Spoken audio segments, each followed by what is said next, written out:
The Bible says that He is risen from the dead. Hallelujah. And that's what today we are celebrating Easter. We are celebrating the Resurrection Sunday because Jesus Christ has rose from where?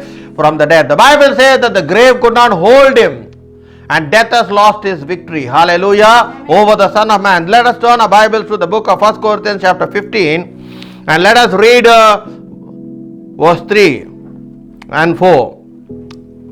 1 Corinthians chapter 15 verse 3 and 4, it says, "For I delivered to you first of all that which I also received, that Christ died for our sins according to the scriptures, and that He was buried, and that He rose again the third day according to the scriptures." That's what the Bible clearly says. Paul is writing to the church in Corinthians. He is saying that according to the scriptures, that what happened clearly, that Jesus Christ died for us and He rose again according to the scriptures. And that's why today we have victory in the name of Jesus, because Jesus is no more in the grave. Hallelujah. And that's what we need to celebrate, the resurrection. Hallelujah. We need to celebrate the crucifixion and we must also celebrate the resurrection. Hallelujah.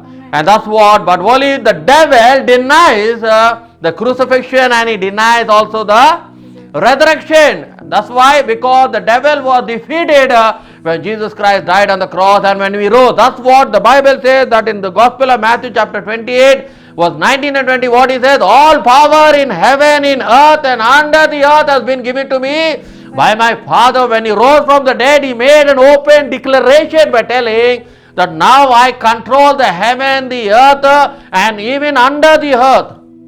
Who controls? Jesus controls. And that's why the devil will always deny that Jesus Christ never died. Hallelujah. And that's what we see even in Islam. Hallelujah.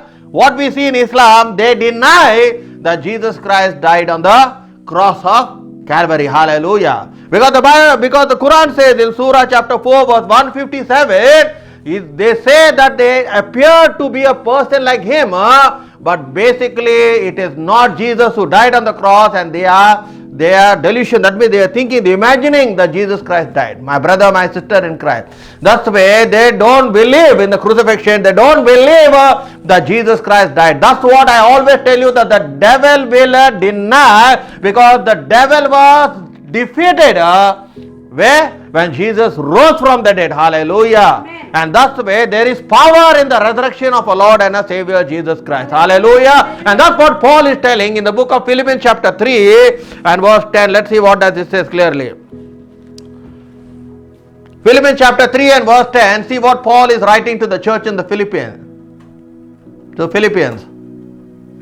That I may know Him and the power of His resurrection and the fellowship of His suffering, being conformed to His death. He said that I may know Him and the power of His resurrection, and that's what the Bible clearly says. Hallelujah. Amen. And that's why we need to know the power of His resurrection. Acts chapter 4:33. See what does it say in Acts chapter 4 and verse 33. Now here the disciples are saying, Acts chapter 4 and verse 33.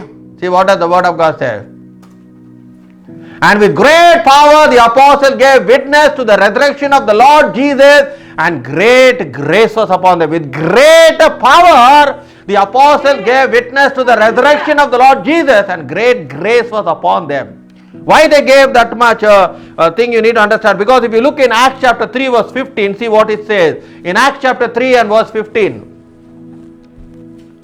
Acts chapter 3 and verse 15, he says, and you killed the Prince of Life, who God raised from the dead, of which we are witness. Here he is declaring, opening to the public, he is telling, you killed the Prince of Life. That is who? Jesus Christ. He was known as the Prince of Peace according to Isaiah 9:6. And here he is known as the Prince of Life, who God raised from the dead, of which we are witnesses. We are witnesses of his life. We are witnesses of his death. We are witnesses of his resurrection power, and that's why we have come to declare. And here we see what happened here clearly, that in Acts 4:33, with great power they gave witness of the resurrection of the Lord and our Savior Jesus Christ. My brother, that's why there is power, and that's why when Jesus Christ rose from the dead, he became the first fruits. Hallelujah. Amen. Therefore the festival of first fruits were in the Old Testament. There were 7 festivals. In that, the resurrection is known as the festival of the first fruit. That's why Jesus Christ rose from the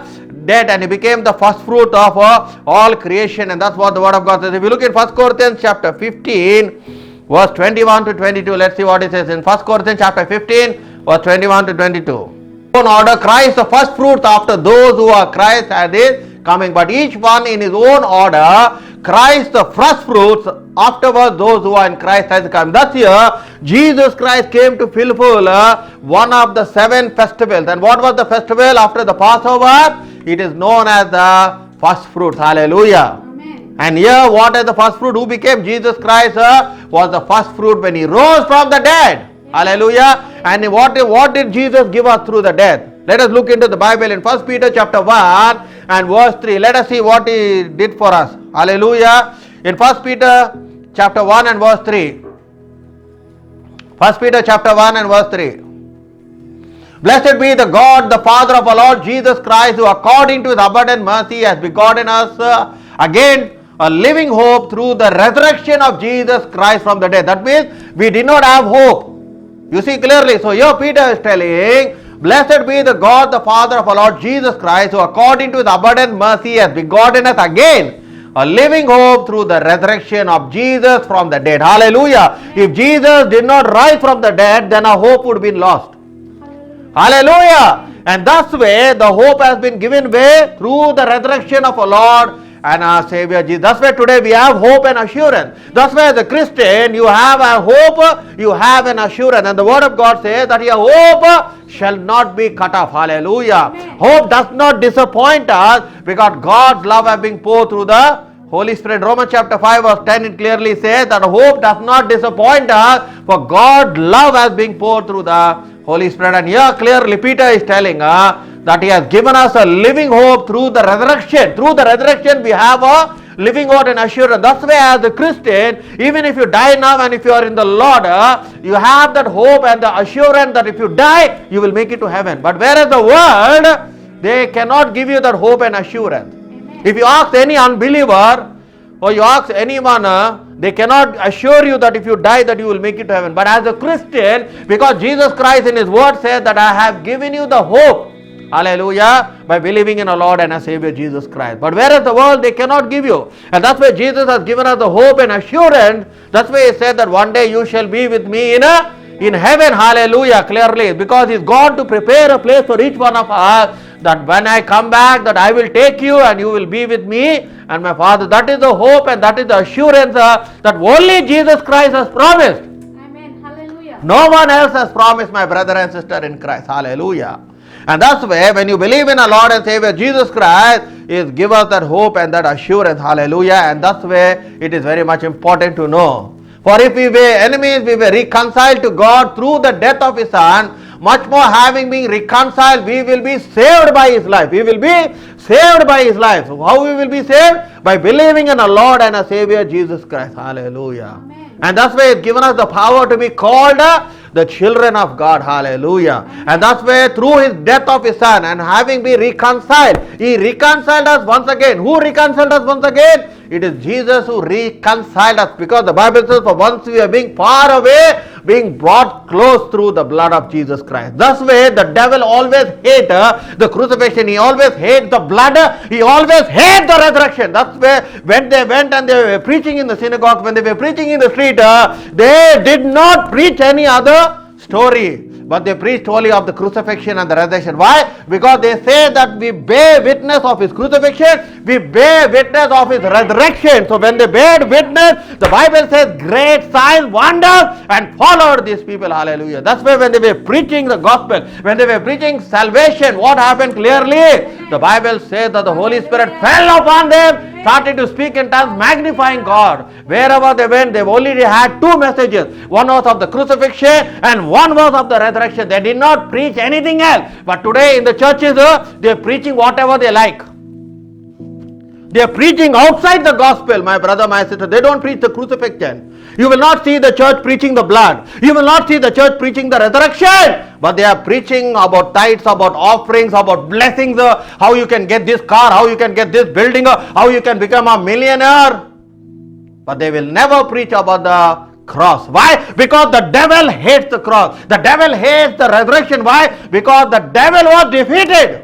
Amen. He was able to defeat who? He was able to deceive Adam and Eve in the Garden of Eden, but he was not able to deceive the Son of Man. Hallelujah. That's why the Bible clearly says, so he was defeated. And now he said, all power in heaven, in earth and under the earth has been given to us. That's way, when you receive the Holy Spirit, the first thing what you achieve is power. Amen. Hallelujah. To testify, to bear witness. That's why the Bible says, when the Holy Spirit will come upon you, you shall attain power, and then, what is it? And then you will be a witness for me in Jerusalem, Judea, Samaria, and the entire world. That's what the word of God says. My brother, my sister in Christ. And that's why today we need to celebrate the resurrection Sunday, because he is risen and he is no more in the grave, my brother, my sister. Because there are Bible records that there were many people who were raised from the dead from the Old Testament. Amen. And even the New Testament. But after some time, they again died. But the only person who rose from the dead, who's not dead and is even alive today after 2021 years, is only our Lord and Jesus Christ who qualifies.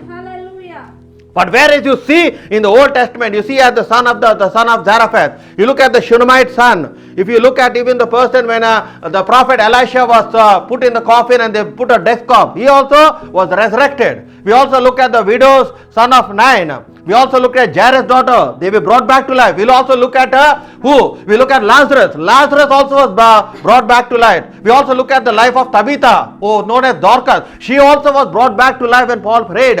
We also look at Ichaias, who was listening to Paul when he was ministering, and the whole night he went to sleep. He fell from a 3-story building, and Paul prayed for him and resurrected him back.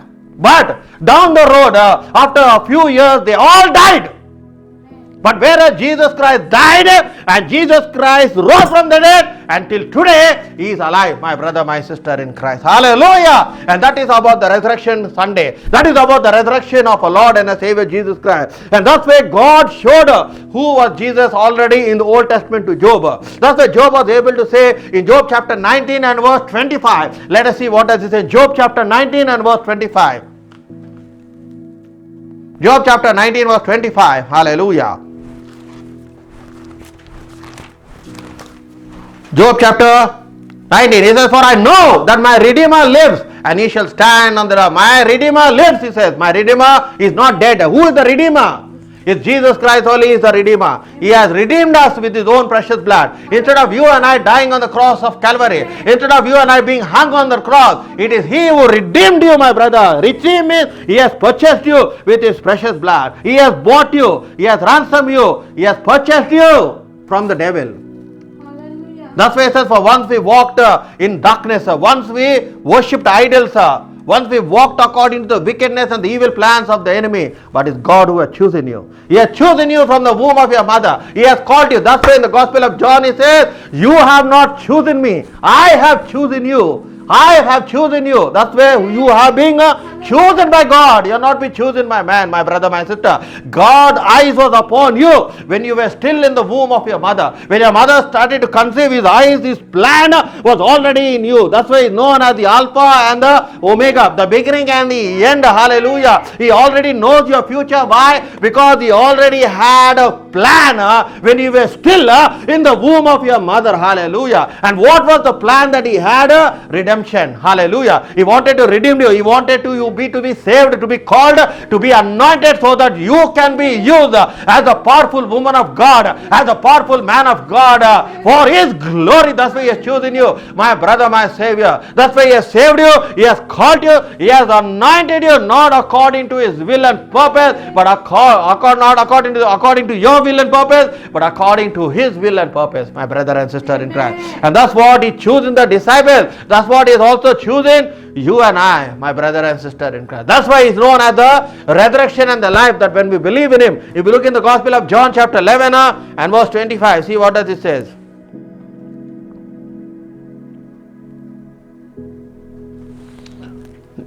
Gospel of John chapter 11 verse 25. Here we see something what is happening. Okay. Jesus said to her, I am the resurrection and I am the life. He who believes in me, though he die, he shall live. Why did Jesus have to say that? Because they are complaining and telling that their brother Lazarus is already dead. And Jesus, being God in the flesh, he knew about it. Hallelujah. He knew about it that Lazarus would die. But the Bible says that he delayed in coming there. Hallelujah. Why? Because he wanted to manifest the power and the glory of God. He wanted them to they wanted to see that they need to see a miracle. Hallelujah. And that's why here he says clearly, they're complaining. They said, oh, surely my brother will rise, but not now, when you come again, because the word of God says, for the dead in Christ will rise. We know that, Lord, when you come again, that he will rise. But Jesus Christ was not speaking of the second coming. He said that if you believe right now, you will see the glory of God. In John, Gospel of John chapter 11 and verse 40, see what does the word of God says. In the Gospel of John chapter 11 and verse 40, hallelujah.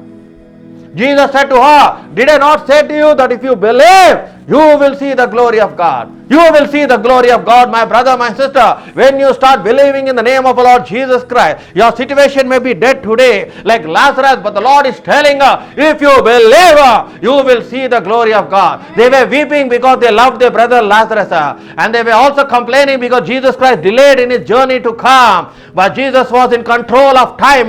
Jesus was control of the situation, because Jesus, he already knew before the beginning, he knew the end, but he wanted them to witness the power of God. He wanted them to know that he is the resurrection, the life, that he has the keys of life and death is in the hands of Jesus. He wanted them to see, the power being manifested in the death of the brother Lazarus. Hallelujah. That's what he had to increase the faith, because they did not have faith even as a mustard seed in believing. But Lazarus will come back to life. Hallelujah. That's why so many people today, they do not have faith when it comes to them. They do not even have faith as a mustard seed. But the Bible says if you had faith of a mustard seed, if you command this mountain to go and fall, it will fall in the sea. My brother and sister in Christ. And here, when they believed, that's where Jesus Christ, what did he say? That did I not say to you that if you believe, you will see the glory of God. See in Gospel of John chapter 14 and verse 19, what does the word of God says in the Gospel of John chapter 14 and verse 19. Hallelujah. Gospel of John chapter 14 and verse 19. A little while longer and the world will see me no more, but you will see me, because I live, you will also live. Because I live, because I am alive, you also will live. You will not die. You will not die before your time, my brother, my sister in Christ. And that's what the word of God says. Hallelujah. That's what the psalmist was able to say in Psalm 118 verse 17. I will not die, but I will live to declare the works of God. Hallelujah. You will not die before your time, as the word of the Lord says clearly. Why? Because the word of God says in John 14:98, because I live, you shall also live, my brother and sister. And today let us not live for ourselves, but let us live for our Lord and our Savior Jesus. In the Revelation, the book of Revelation chapter 1 verse 17 and 18 also, it says the same type of scripture. In the book of Revelation chapter 1 verse 17 and 18, let us see what the word of God says. And when I saw him I fell at his feet as dead, but he laid his right hand on me, saying to me, do not be afraid, I am the first and the last. Next verse. I, he who lives and was dead, and behold, I am alive forevermore. Amen. and I have the keys of Hades and death. I was dead, but now I am alive forevermore. I die no more. My brother and sister in Christ. That's why today many people will ask, oh, how you can say that Jesus is alive? Because in His name, even till today, you are seeing miracles happening. Why? Because He is alive. That is the only proof. To prove that Jesus Christ is alive is by miracles, by healing, by deliverance in His name. That's why the Gospel of John 14:14 He says, whatever you ask in my name, I will do it. And that is the only hope which you and I have. That's the only assurance you and I, my brother, my sister in Christ. Why? Because Jesus Christ is no more in the grave, but Jesus Christ has risen from the dead, and today He is alive. And that's why we need to rejoice. We need to rejoice because Jesus is no more in the grave. He is alive. Hallelujah. And because He lives, we also live. We have power in His name. We have authority in His name. We are doing miracles in His name, healing in His name, deliverance in His name. That is the main proof that Jesus Christ is alive. My brother, my sister in Christ. Hallelujah. And that's what He says. If you ask anything in my name, I will do it. You ask anything in my name, I will do it. Hallelujah. In whose name? In the name of Jesus. Why? Because Jesus is alive. Because why? Jesus is alive, my brother, my sister in Christ, and that's why today we are celebrating. We are celebrating Easter. We need to celebrate and rejoice. Why we need to? Because He has chosen you, He has called you. Hallelujah. He has chosen you. That's what Paul says clearly. According to the scripture, that Jesus Christ died, and according to the scripture, He has risen from that. Was Paul there during the time of Jesus' crucifixion and resurrection? No. But through the Holy Spirit, he was able to put down in pen and paper when he was addressing to the church in Corinth, my brother and sister in Christ. Hallelujah. Because once upon a time, he was the same person who prosecuted the church.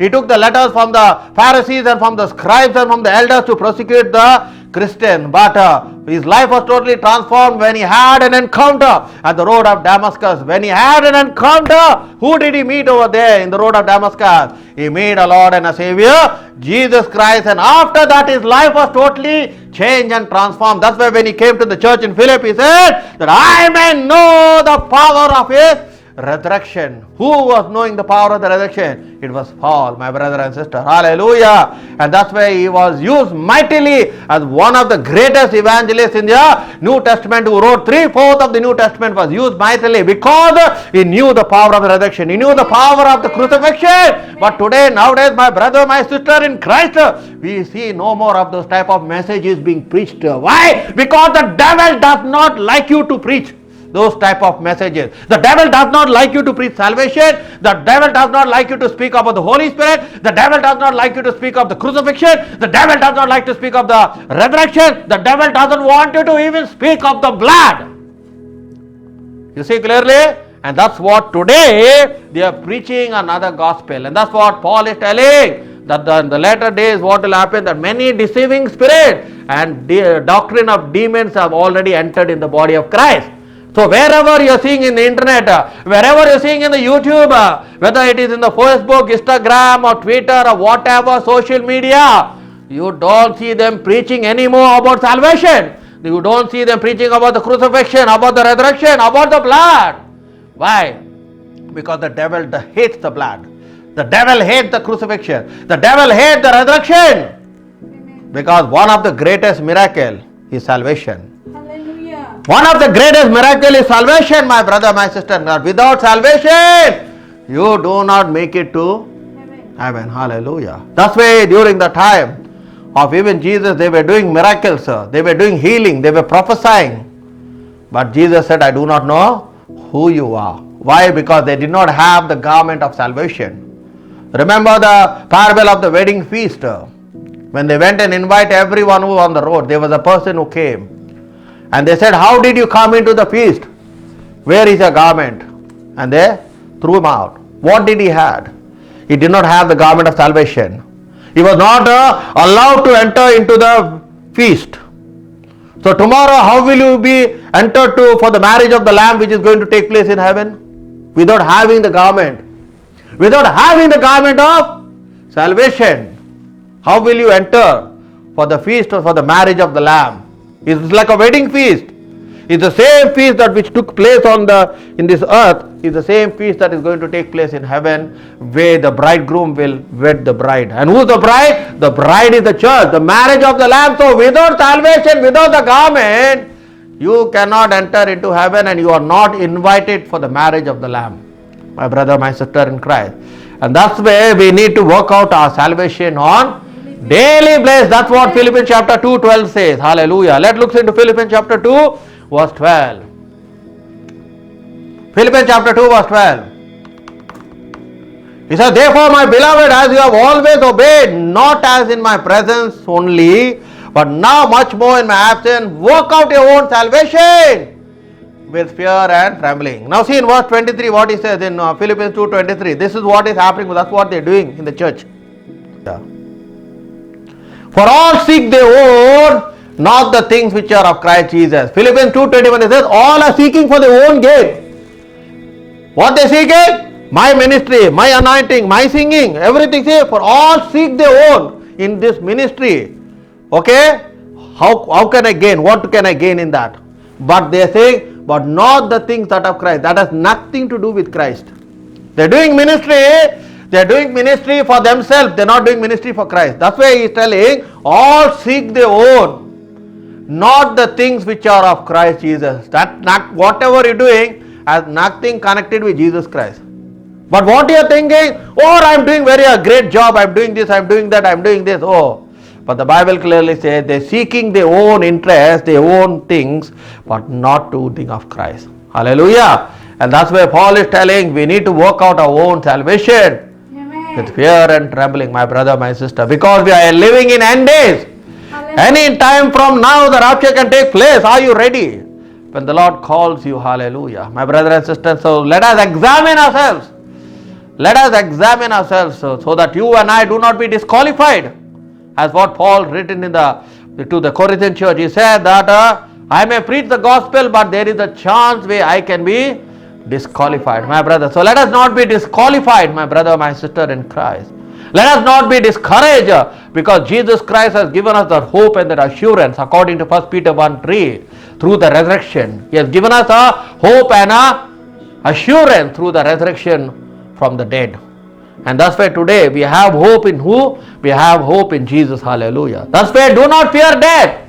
That's what Jesus said. Fear not to destroy the body, but fear those to destroy the body, the soul, and throw it to where? In hell. What will a man if a prophet gain the whole world? Or what a man can give in exchange of it? He said, do not fear, because they are destroying your body. That's why they never feared when they were beaten up. The apostles and the disciples, they never feared. If you look into the four books of martyrs, in that clearly, in that book it tells how each of the disciples or the apostles of Jesus Christ were killed or martyred. But they did not fear. Why? Because one thing you need to understand, the devil can touch your body, but he cannot touch your soul. You see clearly? So here Jesus is telling, fear not.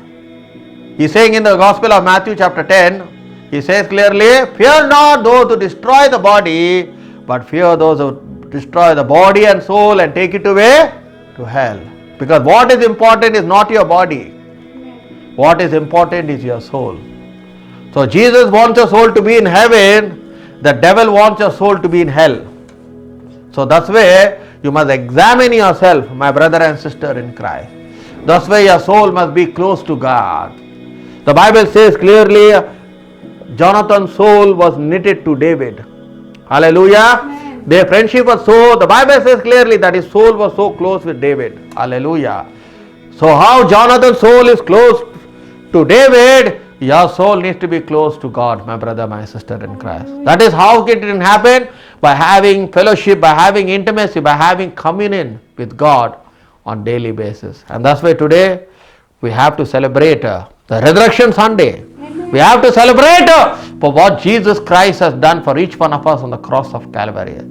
So let us not weep or mourn or be sorrowful, but let us rejoice, for our God is no more in the grave. He is no more dead. He won over sin and death, and today He is alive He is alive forevermore. That's what Revelation 1:17 and 18 says clearly. And that's what it is, my brother and sister. So let us examine ourselves before the Lord. Hallelujah. Amen.